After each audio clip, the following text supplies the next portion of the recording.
En aquesta segona sessió el que farem és parlar d'estadística descriptiva. De fet, anirem explicant a la vegada que mirem amb R com es van calculant les diferents comandes.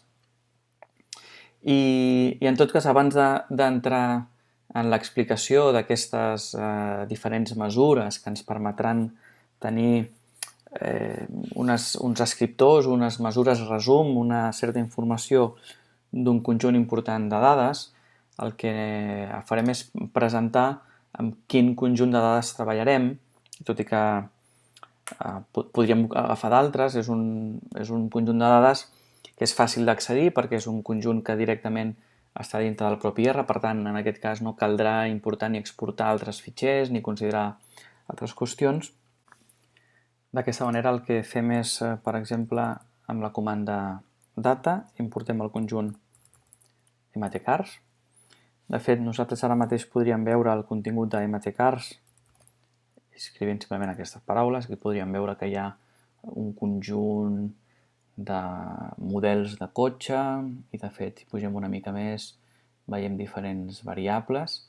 Si volem conèixer en més detall i més precisió quin és el contingut d'aquesta llibreria, això ho fem a través de l'ajuda escrivint aquest nom de la llibreria. De fet, veiem com a la dreta el que fa és aparèixer el nom complet del paquet. Estem parlant de Motor Trend Car Road Tests, i que la descripció el que explica és en detall, diu: aquesta data ha sigut extreta d'una revista l'any 74, un magazín americà de nom Motor Trend, i comprèn el consum de combustible i altres aspectes del disseny d'un automòbil i del seu rendiment. En total està considerant 32 vehicles que són models del 73 i 74, i si baixem una mica més encara amb l'explicació, veiem que l'estructura d'aquest conjunt de dades és un data frame amb 32 observacions. Per tant, tenim 32 vehicles d'aquests models de l'any 73 i 74, en la qual s'han calculat 11, s'han mesurat 11 coses. De fet, aquestes mesures són interessants perquè tenim de diferents tipus. Podem parlar d'aquesta primera, que seria milles per galó, és a dir, distància recorreguda per unitat de combustible, o el nombre de cilindres, o el desplaçament, o la potència, els cavalls de vapor, o aquesta raó, o el pes, o el temps en recórrer un quart de milla, o la transmissió, que també en aquest cas seria un automàtic o manual, el nombre de marxes i el nombre de carburadors.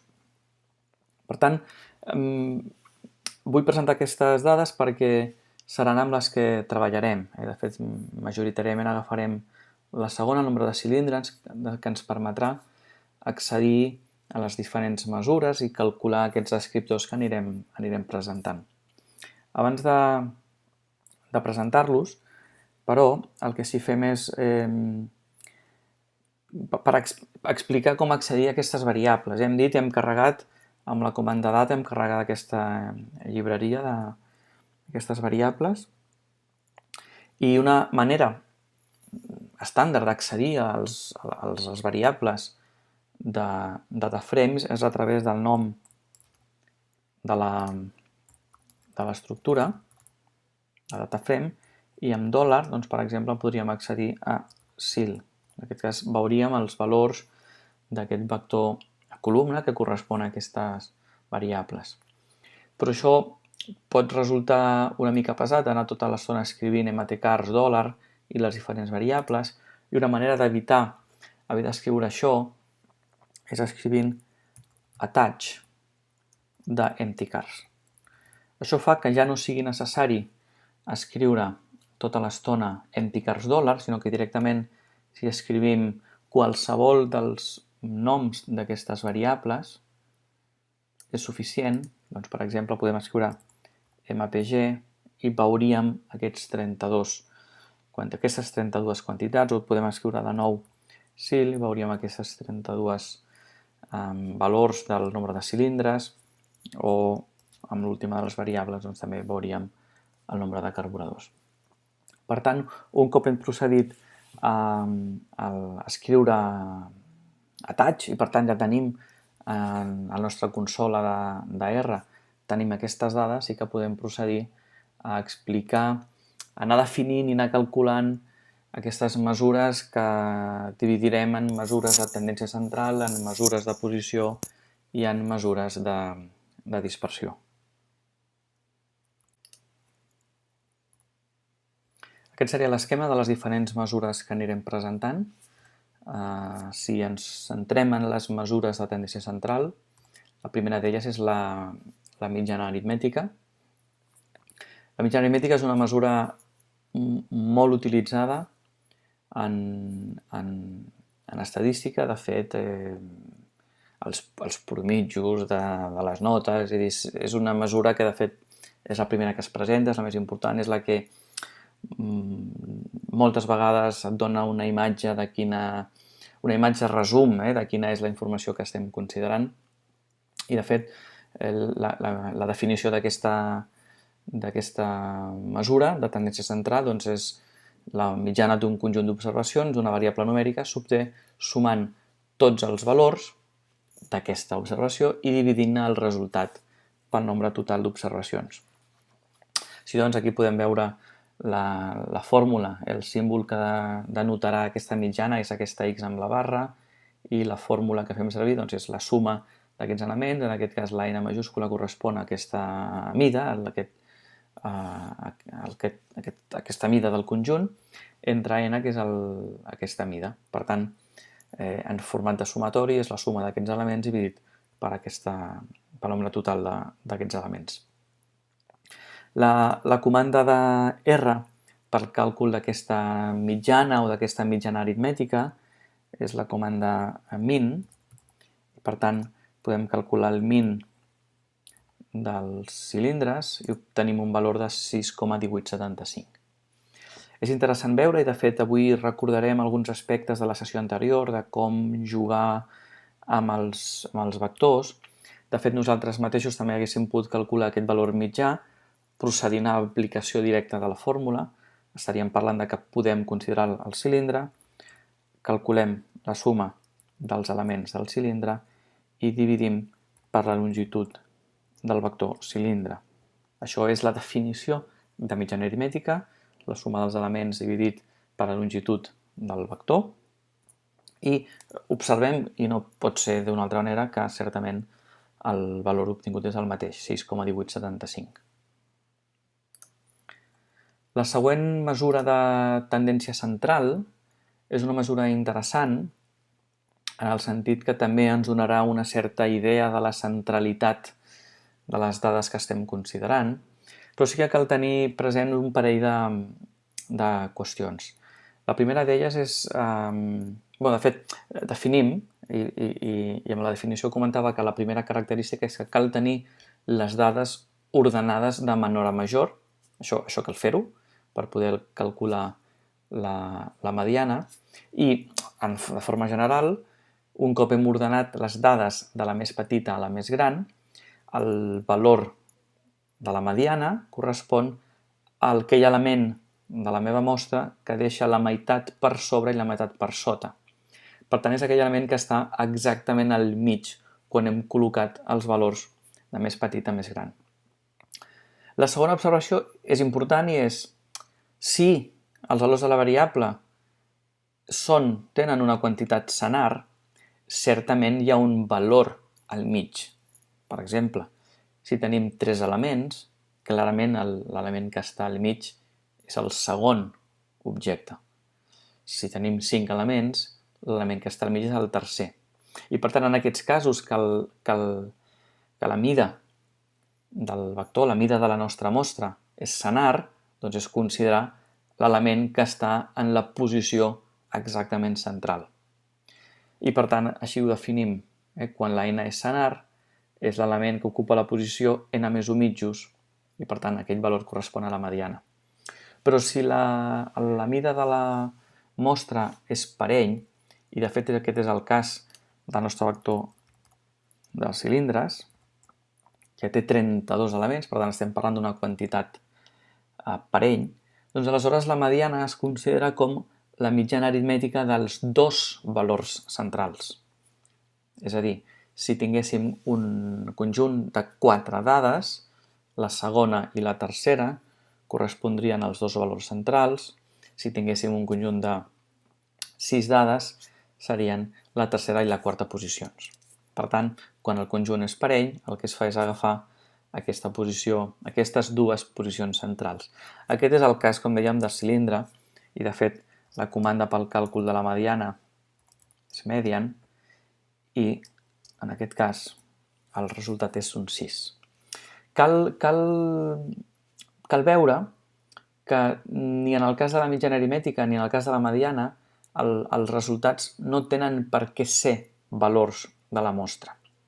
Està clar que quan el conjunt de dades és senar, com que la mediana és un element, clarament sí serà un element de la mostra, però en aquest cas, que el nombre era parell, hagués pogut passar que els dos valors centrals fossin un 6 i un 8, i que per tant la mitjana fos un 7, que com podem veure no hi ha cap valor de 7 en el vector de cilindres. Per tant, no és sempre un resultat possible el fet que la mediana sigui un element de la mostra. De la mateixa manera que la mitjana aritmètica, en aquest cas és tots els vectors, el vector cilindre, tots els nombres són naturals, però en canvi la mitjana ha resultat un nombre amb decimals, que clarament no és un element de la nostra mostra. A part, també en termes lingüístics no cal confondre la mediana amb la mitjana. En castellà diríem no cal confondre la media aritmètica amb la mediana. De fet, la paraula mediana es diu igual en castellà, en català, i en anglès doncs és median, és la pròpia paraula que estem fent servir per calcular-la, és el comanda de R per calcular la mediana. En el cas de la moda és una mesura que és interessant doncs, perquè també dona informació, però aprofitarem l'excusa de la moda i el fet que no hi ha cap funció a R que ens calculi la moda, és a dir, al contrari que mean o median, no hi ha cap funció predefinida i per tant nosaltres hem de fer aquest esforç de definir-la, doncs ens permetrà jugar una mica i veure com podem definir funcions amb R i ens permetrà introduir o repassar alguns conceptes, o ens permetrà introduir alguns conceptes que són nous. Primer passem a definir la moda. La moda d'una distribució és el valor de la variable que té una freqüència més gran. Per tant, és que si considerem els valors de la nostra variable i calculem la freqüència absoluta d'aquests valors, això té especial sentit en variables que són discretes, en variables que tenen un resultat que són nombres naturals, doncs la moda serà aquells valors que tenen una freqüència absoluta més gran. A vegades no n'hi ha cap, i direm que no hi ha moda quan tots els valors tenen la mateixa freqüència absoluta. En la resta de casos podem parlar de que hi ha un valor que és la moda o que són més d'un, 2, 3, etc. En aquest cas, quan hi ha més d'una, parlem de distribucions multimodals. I això és possible que passi. Com dient, no hi ha cap funció predefinida en R que calculi la moda, i el que farem és aprofitar per explicar aquesta funció que sí que calcula la moda d'un conjunt de dades. Abans de calcular la moda, vaig a fer servir la comanda table sobre el vector de cilindres. Observem que en aquest cas aquest resultat són dues files, en aquest cas són 3 columnes. Hem d'interpretar que la fila superior és els valors diferents que hem obtingut quan calculem els cilindres i la fila inferior és la seva freqüència absoluta. Per tant, dels 32 cotxes podem dir que un total d'11 cotxes tenen 4 cilindres, un total de 7 cotxes tenen 6 cilindres i un total de 14 cotxes tenen 8 cilindres. Nosaltres mirant aquesta taula podem dir, home, doncs la moda serà el 8 perquè és aquell valor que es repeteix més, és el valor que té una freqüència absoluta més gran. Certament, en aquest cas, la moda és el 8. La pregunta és com podem generar un algoritme, com podem crear una funció amb R que ens retorni aquest 8, que és el valor de la moda, o que ens retorni els valors de les modes en el cas que tinguem una distribució multimodal. Doncs ho farem de la següent manera. Definim la funció, en aquest cas li donem el nom de moda, i amb la fletxa de l'assignació el primer que escrivim és la comanda function i en aquest cas doncs, el que rebrà la comanda serà una matriu o un vector, aquesta x. En aquest cas anem a considerar que aquesta x pugui ser matricial o pugui ser vectorial, és a dir, que puguem tenir un conjunt de dades en forma de matriu o un conjunt de dades en forma de vector. Obrim i tanquem la clau i baixem amb Shift-Enter. No hem de pulsar només Enter perquè aleshores R ens diria que hi ha un error perquè no hem acabat la nostra comanda, la nostra funció en aquest cas, per tant és Shift-Enter, és com que ens permet baixar i continuem executant en una forma agradable per la vista, perquè ho podríem escriure tot seguit, però d'aquesta manera és molt fàcil d'anar veient les diferents, la seqüència de la construcció d'aquesta funció que volem fer. Ho farem pas a pas. Com que admetem que x sigui vectorial o matricial, el que primer que hem de fer és convertir aquest conjunt de valors a una única tira de nombre, és a dir, fem vectorial el vector o fem vectorial la matriu, amb la comanda asVector, és a dir, converteix a vector l'argument x. En aquest cas, com tota funció, rep un argument x i aquí estem treballant sobre aquest vector x que ara mateix no és ningú, és la variable de la funció. El següent pas és, un cop hem transformat aquestes dades que entren al sistema, en la funció, en forma vectorial, el següent pas és fer la taula, com hem fet amb el nostre exemple. Fem la taula i aquesta taula és una variable temporal que la assignem aquest nom de temp. I ara, a poc anem a procedir amb els següents elements. Primer de tot, calculem el màxim de la nostra variable temporal. Què estem obtenint quan demanem el màxim de la variable temporal? El que ens està calculant és sobre els elements, no de la primera fila de la taula, sinó sobre els elements de la segona, ens calcula el més gran. Quin és el següent pas? Igualem, per tant fem un càlcul booleà, igualem la pròpia taula amb el màxim. De manera que el que fem ara és comparar aquests elements, no els superiors, sinó els inferiors, l'11, el 7 i el 14, els comparem amb el màxim. Per tant, el comparem amb el 14. Quin és el resultat d'aquesta comparació?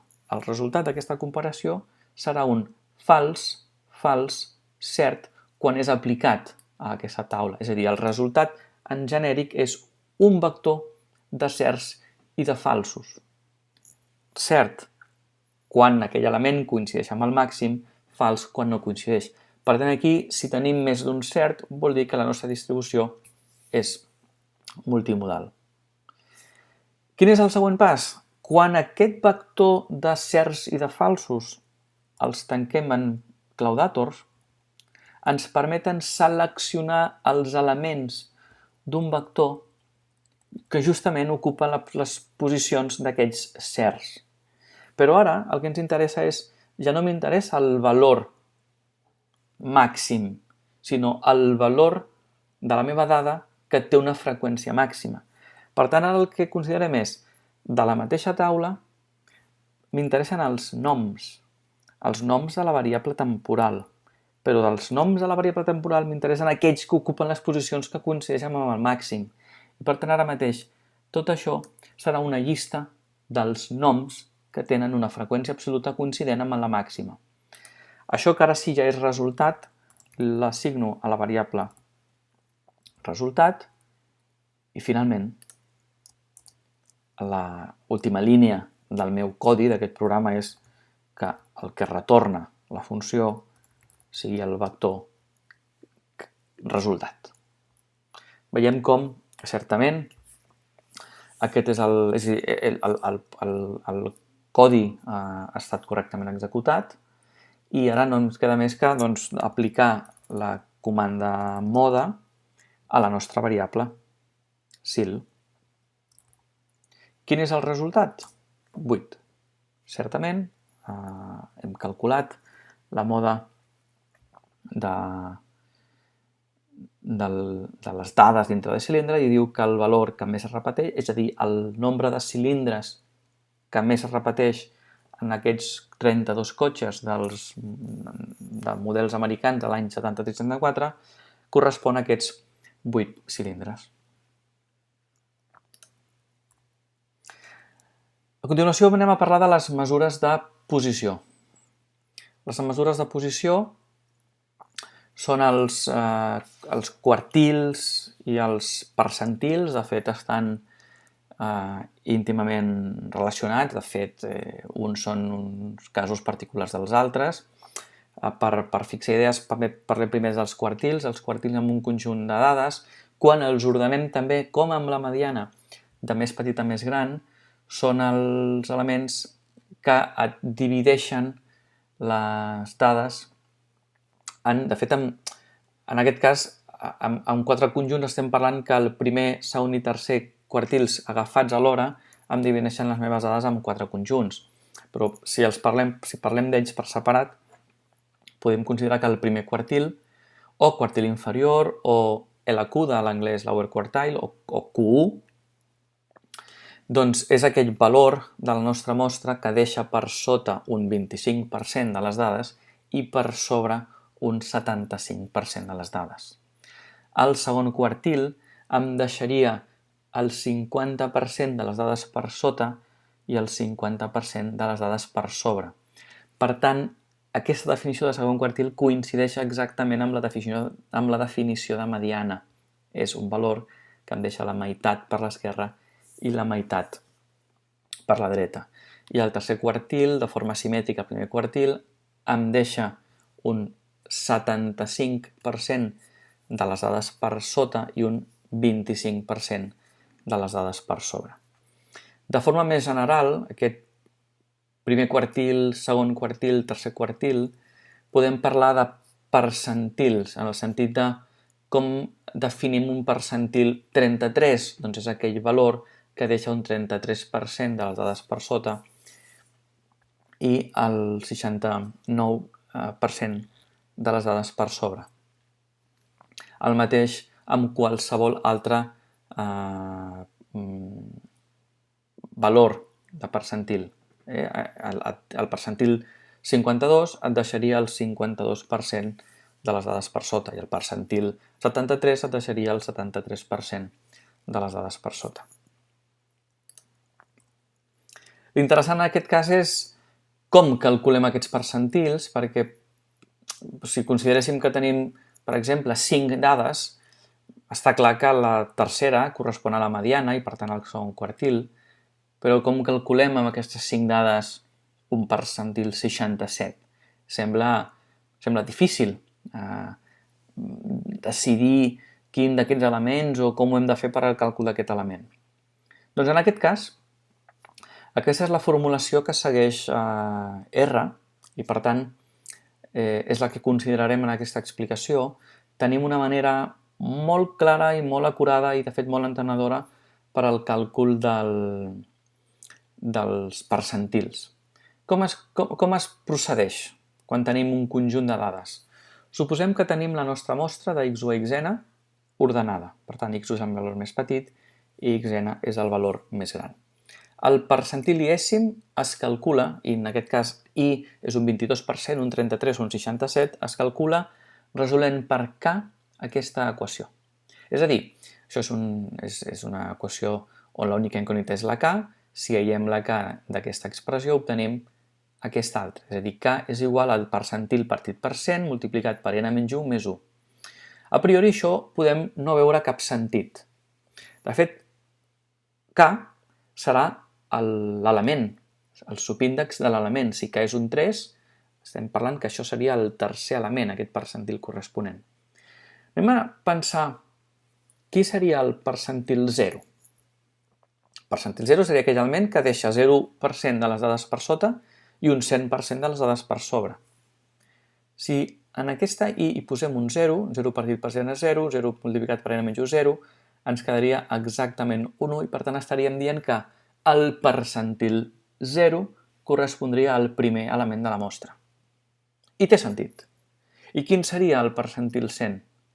El percentil 100, posaríem un 100 partit per 100 és 1, 1 per n menys 1 seria n menys 1, més 1 seria n.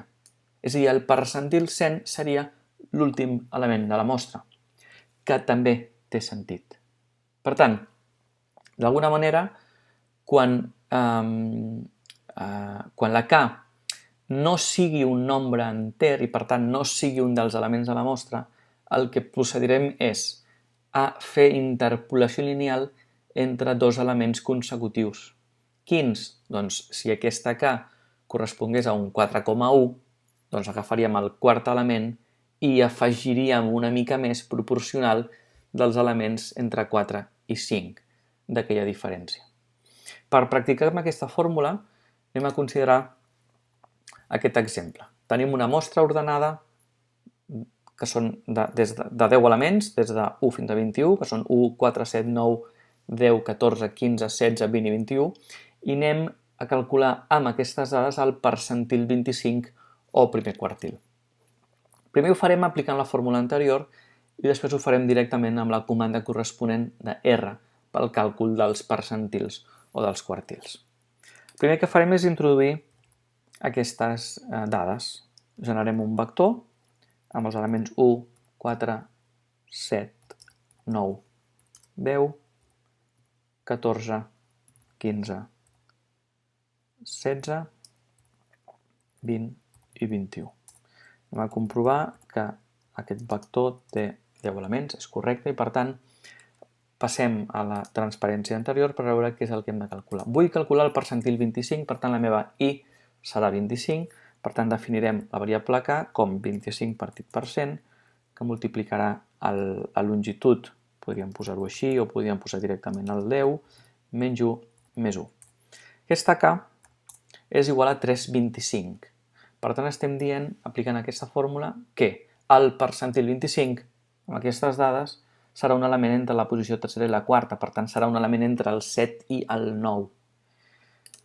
Quin exactament? De fet, no serà ni el 7 ni serà el 9. Serà una certa ponderació a través de la interpolació lineal entre aquests dos elements. Com ho calculem? Doncs hem seguit la fórmula. Recordeu que aquest símbol correspon a la part entera de k, k és 3,25, per tant la part entera és 3, i fem el següent. X de 3, amb això accedim al tercer element del vector x, més, ara fem 3,25 menys la part entera, per tant seria 3,25 menys 3, 0,25. No caldrien els parèntesis, que multiplicarà a la distància, la diferència entre l'element de la posició quarta menys l'element de la posició tercera.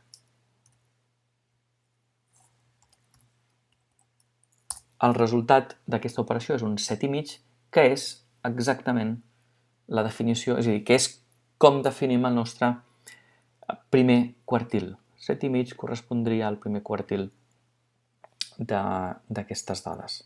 Com calcularíem aquest primer quartil directament amb R? Doncs faríem servir aquesta comanda. La comanda és quantile. D'alguna manera, R no defineix dues paraules pel mateix, simplement amb quantile podem calcular percentils i quartil, és qüestió de posar el tant per cent corresponent. El primer argument és el conjunt de les nostres dades i el segon argument és el conjunt de probabilitats, podríem dir, on fem aquesta llista. En aquest cas ens interessa només el primer quartil, per tant posem 0,25 i efectivament veiem com que el resultat és un 7,5, que ens recorda que això correspon a aquest 25%, aquest primer quartil de les nostres dades.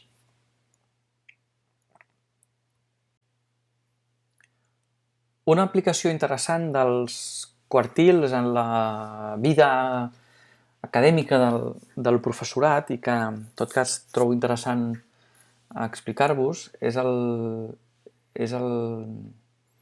és el càlcul dels quartils en el qual les revistes estan indexades.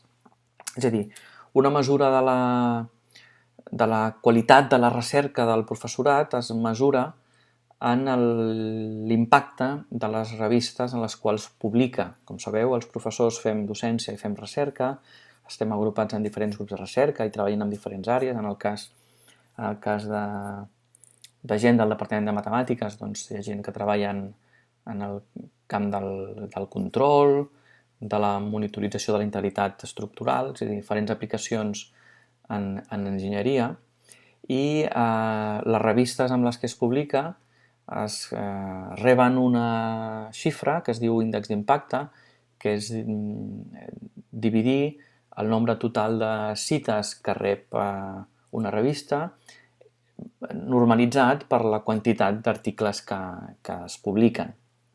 D'alguna manera, un impacte alt implica que el teu article serà molt citat, que serà molt vist i, per tant, que tindrà un major impacte científic. Per tant, les revistes en les quals publiquem es classifiquen, en aquest cas està al revés perquè s'ordenen de major a menor impacte i, per tant, el 25% superior rep el nom de revista del primer quartil. I, de fet, és un element important de la qualitat de les publicacions que fem. Això es pot observar amb una cosa que es diu The Web of Science, que és una base de dades a la qual els professorats tenim accés a través de la xarxa universitària, i en particular aquest índex d'impacte està mesurat en el que es diu el Journal Citation Reports, que és on estem accedint ara mateix, i ens permet veure l'edició de ciències o l'edició de ciències socials, en aquest cas estem parlant de l'edició de ciències, de l'última calculada, que és la 2014, i d'anys anteriors, i ens permetria buscar per diferents temes o buscar una revista en concret. El meu objectiu ara mateix és buscar una revista en la qual he publicat recentment.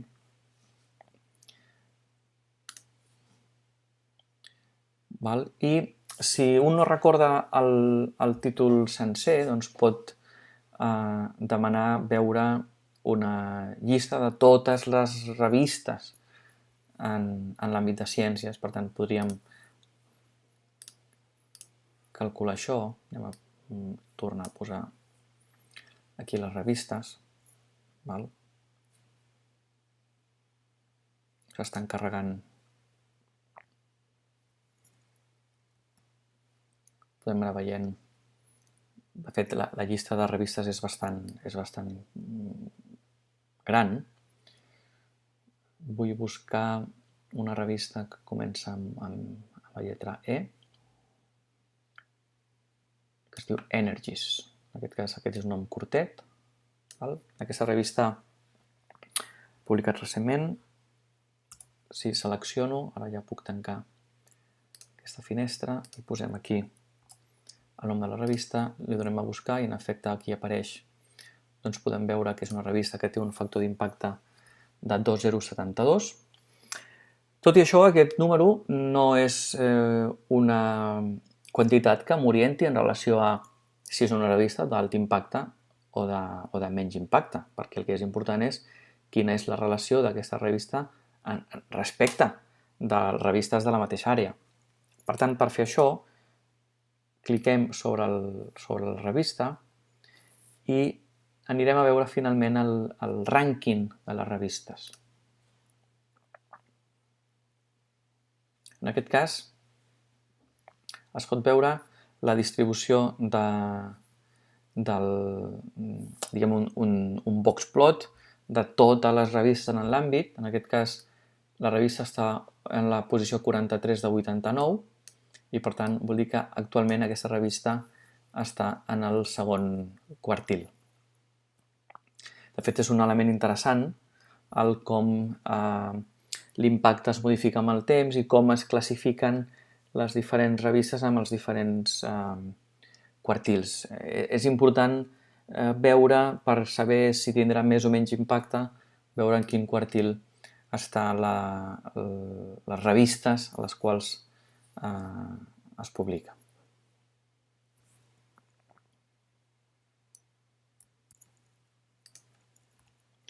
Continuem ara amb les mesures de dispersió, que són l'últim conjunt de mesures que treballarem. En aquest cas, la primera d'aquestes mesures correspon al rang. Aquí hi ha una certa discrepància entre el que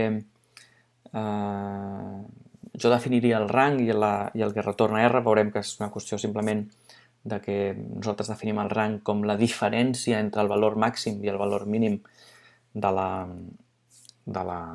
dades, i en tot cas R el que ens retorna és el mínim i el màxim, és a dir, ens retorna els dos valors. Per tant, de fet és una qüestió de matís. La comanda que fa servir R per això és la comanda range, i si ho apliquem en el cas dels cilindres veiem com el nombre mínim de cilindres és 4, el nombre màxim de cilindres és 8, la diferència entre 8 i 4 seria 4, per tant seria l'amplitud del rang, d'alguna manera. La següent definició correspon al rang interquartil, que en aquest cas, més enllà de que et dona la diferència entre el valor del tercer quartil i del primer quartil, o del quartil superior i del quartil inferior, el que ens està donant una mesura, en aquest cas sí que és veritat que això és una amplitud, és un nombre real de resposta, donat que entre el primer quartil i el tercer quartil sempre tenim un 50% de les dades, per la pròpia definició d'aquests rangs, d'aquest quartil inferior i quartil superior, quan aquesta quantitat és petita vol dir que les nostres dades estan molt concentrades, perquè amb una amplitud petita estem tenint un 50% de les dades, i quan aquest valor és gran podem dir que les nostres dades són més disperses, perquè tenim un 50% amb una amplitud molt gran. Per tant, d'alguna manera sí que ens dona una certa mesura de concentració de les dades entre el primer i tercer quartil, aquest 50% de dades. La comanda per calcular-ho és IQR, per les sigles en anglès d'aquesta comanda, i en el cas del cilindre, doncs, aquest rang interquartílic és 4. Molt probablement perquè el primer quartil serà el mateix 4 i el tercer quartil serà un 8, i per tant tenim en aquest cas que coincidiria el rang, l'amplitud de les pròpies dades amb el propi rang interquartílic.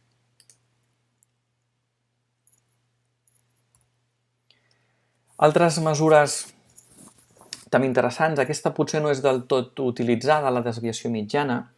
Estem parlant d'una mesura que, per què es diu de dispersió? Doncs perquè el que farà serà considerar cada una de les dades, restar el valor mitjà, la mitjana, fer-ho positiu, és a dir, positivitzar això amb un valor absolut, sumar aquestes diferències, i per tant, com més lluny estan les dades del seu valor central, aquesta suma és com que anem afegint aquestes discrepàncies i finalment les ponderem per la mida de la mostra. En aquest cas, dividim entre n menys 1, veurem en les següents referències una justificació d'aquesta divisió. No existeix en R, potser perquè no és excessivament utilitzat aquest descriptor, no existeix una funció que el calcula, i per tant podem aprofitar per calcular-lo nosaltres a través d'una funció i recordar, com hem fet abans, com es defineixen funcions. El nom d'aquesta comanda serà, el nom d'aquesta funció que volem definir serà mindef. Recordeu que la comanda que genera funcions és function. En aquest cas també rebrem un vector, en aquest cas anem a considerar que aquest x serà exclusivament en forma vectorial. Obrim i tanquem la claus, amb el Shift Enter baixem i per tant comencem a escriure. Bàsicament en aquest cas, donada la senzillesa de la fórmula, ho farem amb una única línia, però sí que mantinc l'ordre. Quin és l'ordre? Doncs primer de tot, al nostre vector li restem la mitjana. En aquest cas sembla incoherent que estiguem barrejant x, que és un vector, amb min de x, que és un nombre. Però no ho és quan restem un vector a un nombre real, com és en aquest cas el min de x, el que farà R és a cada un dels elements del vector i restarà la mitjana. Per tant, x menys min de x és un vector que cada element és el seu element menys la mitjana de tots. A continuació fem el valor absolut d'aquests elements. Per tant, es converteix a positiu cadascun dels elements continguts en aquest vector. Finalment, sumem tots ells i dividim entre la longitud del vector menys 1. A aquesta operació matemàtica li assignem la variable resultat i fem que la nostra funció retorni aquest resultat.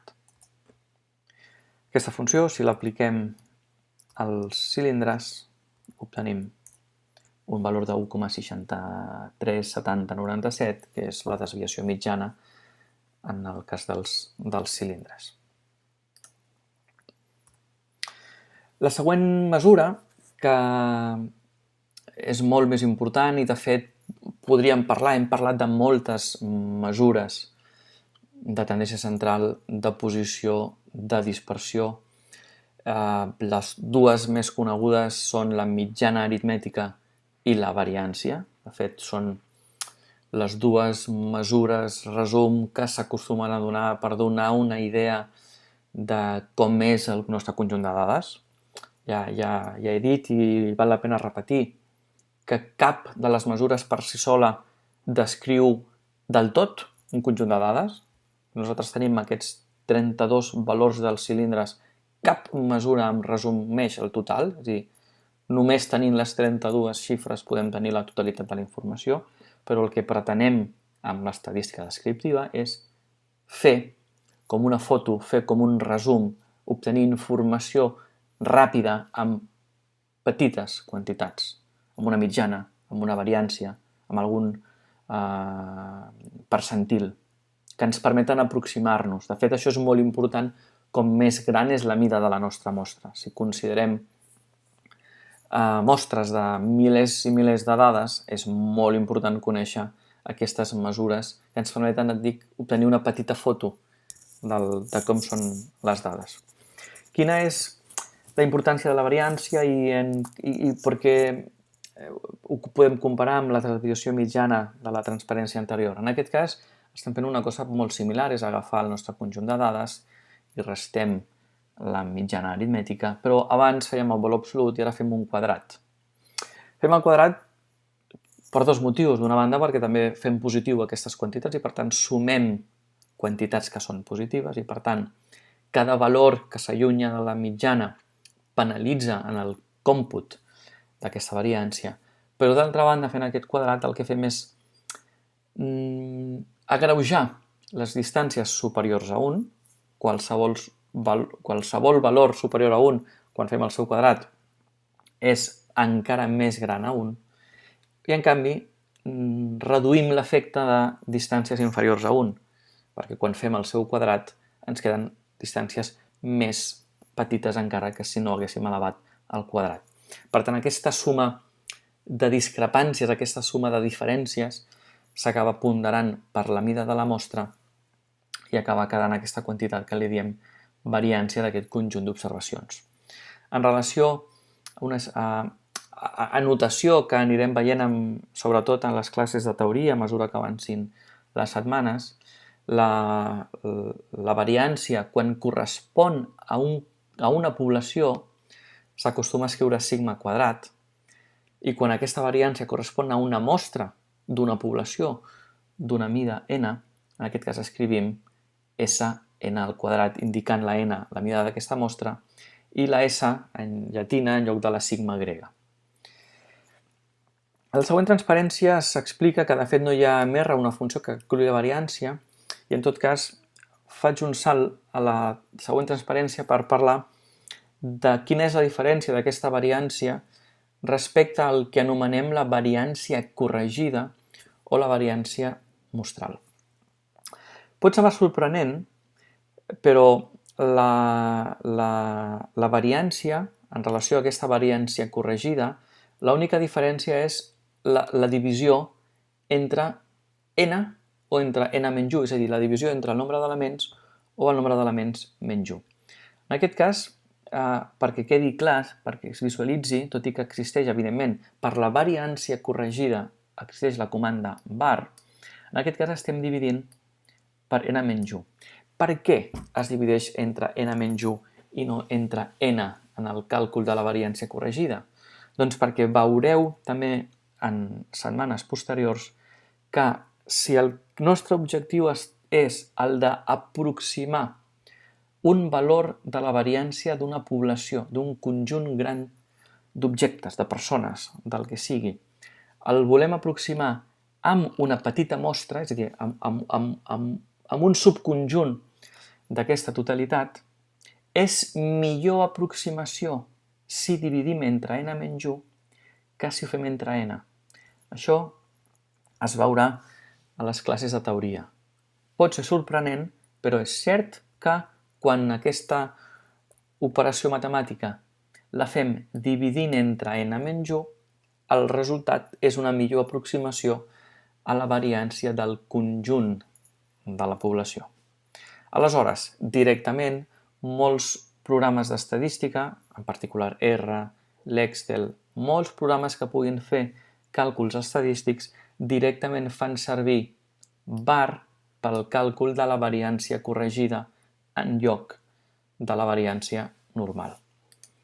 En el nostre cas, si calculem la variància dels cilindres, el resultat que obtenim és aquest 3, 18, 95, 16, que de fet aquest resultat seria el que obtindríem si apliquem aquesta operació. De fet, vaig a redefinir la funció var_c, variància corregida, que això no és necessari, però sí que val la pena que ho fem per reforçar la definició de funcions o la creació de funcions.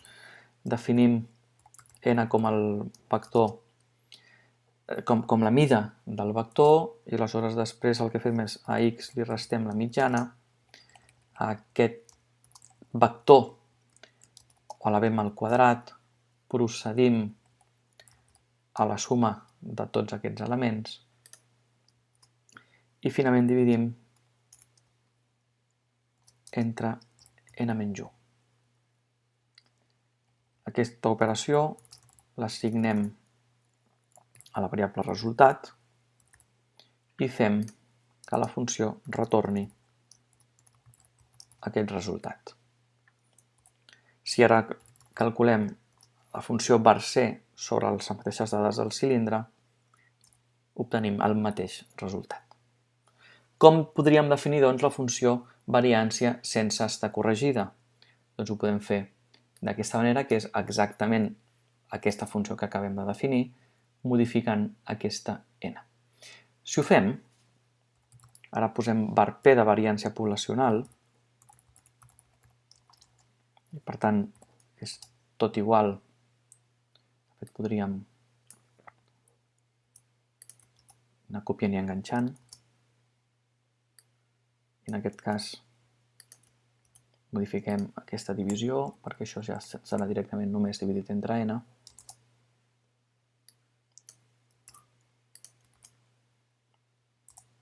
En aquest cas, la variància poblacional sobre el vector de cilindres tenim aquest 3,08, 98, 44. Evidentment, són valors diferents. En un cas hem dividit entre n, en l'altre cas hem dividit entre n menys 1, per tant, la variància corregida és un valor lleugerament més gran. De fet, és poc més gran a mesura que n es fa gran, perquè si tinguéssim 1.000 elements o 1.000.000 d'elements, la diferència de dividir entre 1.000.000 o entre dividir entre 999.999 és una diferència petita. Per tant, aquesta és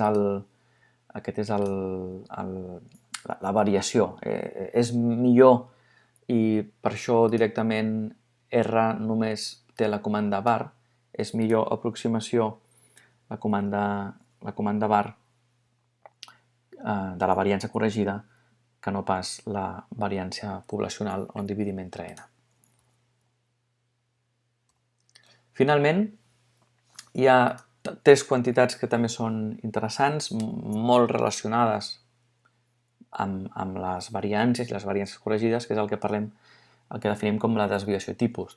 La desviació tipus, tant de la variància poblacional com de la variància corregida, és simplement considerar l'arrel quadrada de la corresponent variància. Per tant, estem parlant de la desviació tipus poblacional, de la desviació tipus sense corregir o d'una desviació tipus corregida, que és fer les arrels quadrades positives d'aquestes tres quantitats. Amb R, això ho fem amb la comanda SD, quan afegim el vector cilindre i, en aquest cas, aquest resultat, aquest 1,78, correspon a l'arrel quadrada de var del cilindre de la variància corregida que hem calculat abans. Una operació matemàtica fàcil podria veure com, en efecte, aquestes dues quantitats estan íntimament relacionades perquè una és l'arrel quadrada de l'altra. Havent vist aquesta sèrie de descriptors, de tendència central, de posició, de dispersió, el que us proposem ara és que calculeu diferents descriptors sobre aquestes variables, que jugueu una mica i intenteu treure conclusions i després procediu a realitzar les activitats que trobareu a l'script i el qüestionari associat en aquesta segona pràctica.